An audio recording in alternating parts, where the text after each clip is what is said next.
Welcome everyone to the SDAHO 2023 Legislative Update. I'm Stephanie Rissler, Communications with SDAHO. We have Jacob Parsons, he's our Fiscal Policy Director, and President CEO of SDAHO, Tim Rave. Tim, it is week 2. If you could just bring all of our members up to date on week 1 and what's happened thus far with week 2.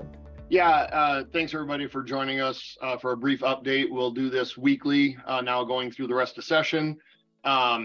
Week 1 is really just a ceremonial week. We do the state of the state by the governor, the state of the judiciary by the chief justice, and state of the tribes update. So that really takes up a majority of the week, and bills are just starting to drop that first week. This second week, we have seen quite a few more bills drop. We're currently tracking approximately 35 bills at this time. Some we're supporting, some we're monitoring, some we are going to oppose, but pretty non-contentious bills to this point for the most part.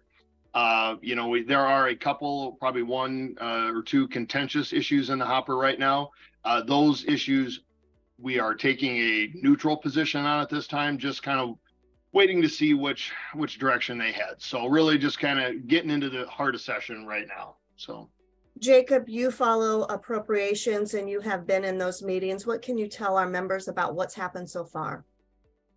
Thanks, Steph. I would say similar to what Tim had said, a lot of it right now is just kind of getting through some procedural things. So to start off session every year, the Approps Committee has each agency come in and provide a full budget hearing update.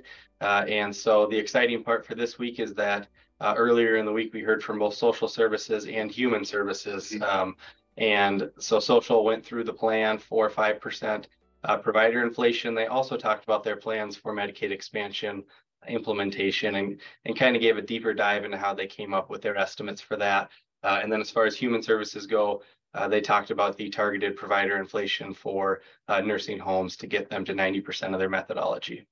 Week 3 starts on Monday. Tim, you mentioned things will begin to pick up. What will you be keeping your eyes on? I think if there's going to be some healthcare bills, they're going to start dropping next week. I've already heard rumors of some anti-vaccination bills that we're going to certainly be engaged on. I have not seen language yet as they have not dropped, but unlimited bill deadline is next Thursday. They have the ability to drop 3 more bills for a few more days after that.